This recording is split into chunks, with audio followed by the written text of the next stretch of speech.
So to start the tutorial off, we're going to start by priming our face. I'm going to use two primers today. So the first one I'm using here is the Kat Von D Lock It Hydrating Primer.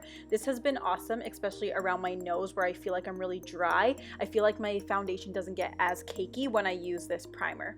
And then for the rest of my face, I'm going to go in with my Becca Backlight Priming Filter. I absolutely love this primer. It holds everything in place all day and it gives me that radiant glow underneath my foundation. So next I'm going to do a little bit of color correcting. This is the Urban Decay Naked Skin Concealer in the greens. This is really good for counteracting any redness on the face. And I do have a little bit of redness on my chin and my forehead from some acne scarring. For my foundation, I wanted to do something quite full coverage, so I'm going in with the Makeup Forever Ultra HD Stick Foundation. I'm just going to buff that out with my Kabuki brush. This is the F80 by Sigma. So I just kind of do dabbing motions and a little bit of circular motions just to blend everything out. So I usually do about 3 stripes on my cheeks. And then I do 2 on my forehead, and then I do some on my nose and kind of right beside my nose as well, just to make sure I get all the areas. And then once I'm done with my Kabuki brush, I do like to go in with my Beauty Blender. I find this just helps to work the product into the skin a little bit further and make it look nice and flawless. Moving on to the eyes, you guys know the drill. We're going to use MAC Painterly Paint Pot all over the lid and all the way up to my brow bone. So what this does is it cancels out any discoloration on my eye. It also helps prime the lid and the eye, and it prevents my shadows from creasing or fading throughout the day. To set that primer in place, we're going to go in with White Chocolate from the Too Faced Chocolate Bar palette. As you can see, I love it and I've already hit pan on it. So we're just going to set that primer in place. Doing this just allows me to blend out my shadows a lot more easier. For my transition shade, I'm going to be grabbing my Modern Renaissance palette and the color Raw Sienna. I'm going to take this on an E40 blending brush and just work this through the crease. As I'm working it through the crease, I'm trying to just blend it up and out rather than down into my lower corner. I didn't really want this to be a super smoky look. I just want it to be a nice light lid with a kind of just defined crease, if that makes sense. Taking Isabel from the Master Palette by Mario, we're going to take this on a MAC 224 brush. So this is a little bit more tapered than that E40 blending brush we had used earlier. And we're just going to work this back and forth through the crease and add a little bit more depth and definition. So as you can see, I'm just blending it kind of back and forth through the crease, and I'm really giving my eye that lifted effect.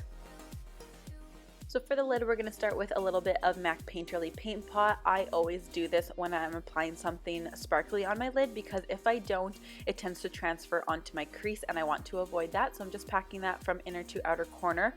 And then we are going to take Fifth Ave from the Master by Mario palette. This is a really gorgeous gold color. So I'm just going to pack that right where we had placed that Painterly Paint Pot with a flat shader brush and just work it from inner to outer corner again.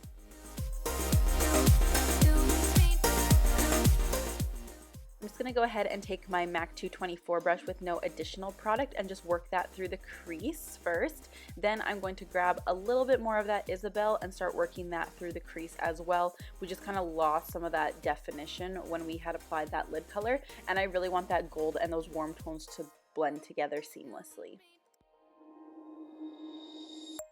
I'm going to take Fifth Ave again on a flat shader brush and just apply that as a brow bone highlight, and then take my fluffy blending brush just to blend that crease color and my brow bone highlight together.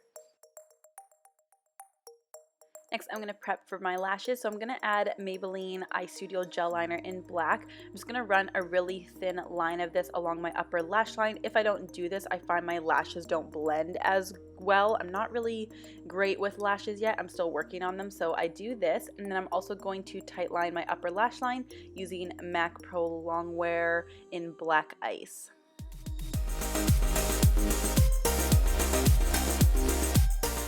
Next, I'm going to apply a coat of the Roller Lash Mascara by Benefit to finish prepping for my lashes. This is an awesome mascara. I've really been liking it so far, so thank you guys for your recommendations on it. I'm going to go ahead and apply some lashes. These are the Sephora Collection Plush lashes. They're really, really pretty. They're nice and fluffy, and they kind of have a little bit of a 3D effect to them, which I like. And they're super comfortable, which is really important to me. So to highlight my face, I'm going to throw it back and use a little MAC Prolongwear Concealer. So I'm just going to apply this on the high points of my face. So on my chin, my nose, my cupid's bow, and on my forehead. For around my nose, I'm going to use the Born This Way Too Faced Concealer. Because this has coconut water in it, I like it for around my nose. I feel like it keeps that area hydrated, and I'm usually really dry around there. I'm just going to go in with my beauty blender and blend everything out. Then I'm also going to highlight under my eyes as well. So I'm really dragging it down and really exaggerating that triangle shape. And then again, I'm going to go in with my beauty blender and just blend everything out.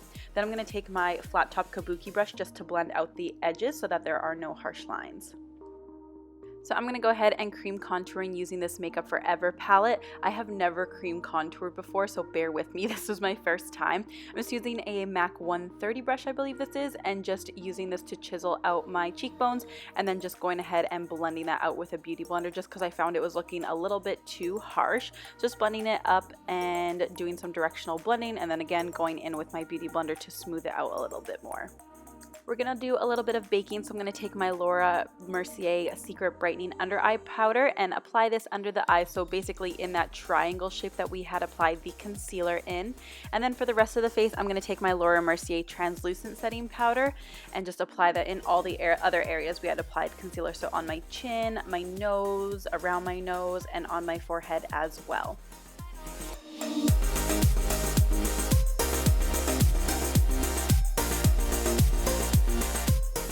To intensify that contour, we're going to take the Anastasia Beverly Hills Contour Kit and that middle shade, and we're basically just going to go right over top of what we had already done with the cream. So just going ahead, blending that out, and then I am going to take it along my jawline as well, because then it blends everything together, and I feel like my jaw could be a little bit more chiseled out. And then to bronze up the rest of my face, I'm going to take the Too Faced Chocolate Soleil bronzer. So I'm going to go right over top of that contour and a little bit higher. Then I'm also going to take it along my jawline and on my temples and along my forehead as well.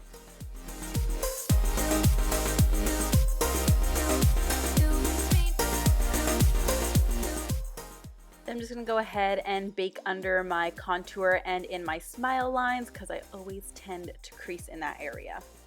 Since we've been baking for a while now, I'm just going to take a large synthetic brush and just brush all that baking away.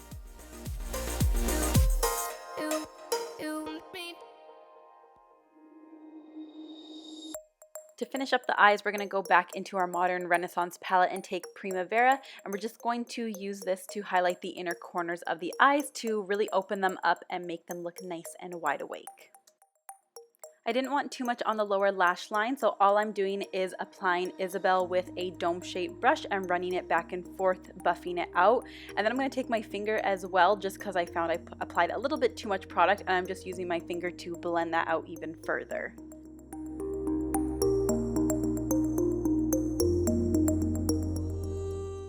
To finish up the eyes, I'm going to apply a light coat of mascara. This is the MAC Extended Play Mascara.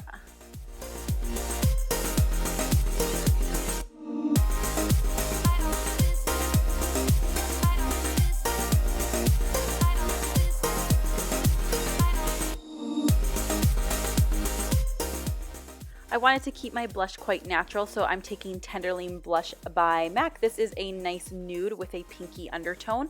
So I always start kind of in the middle of my cheek and work it back towards my hairline, and then anything left over I add to the apples of my cheeks. So to highlight, I'm going to start with the Cover FX Custom Cover Drops, and I believe this is in Celestial. I just took a sample of this from work, so that's why I don't have the full bottle, but just adding that to the high points of my cheek. And then I'm going to take my Anastasia Beverly Hills Sundipped Glow Kit, and I'm taking Dripping Gold. I'm just going to apply that on the high points of my face, so I'm doing on my cheekbones, and then I bring it a little bit onto the apples of my cheeks. Then I'm going to do on the tip of my nose and on the bridge of my nose, and then just above my eyebrow, on my cupid's bow, and on my chin as well.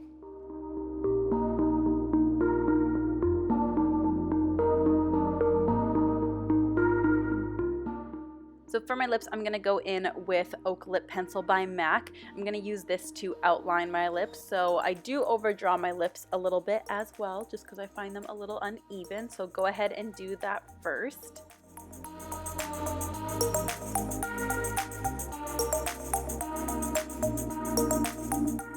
Then to finish off the lips, I'm going to take ColourPop Ultra Matte Lip in Limbo. This is a really pretty chocolatey brown color, and I'm just going to apply that to my lips. And once you are done with this, that is it for this look.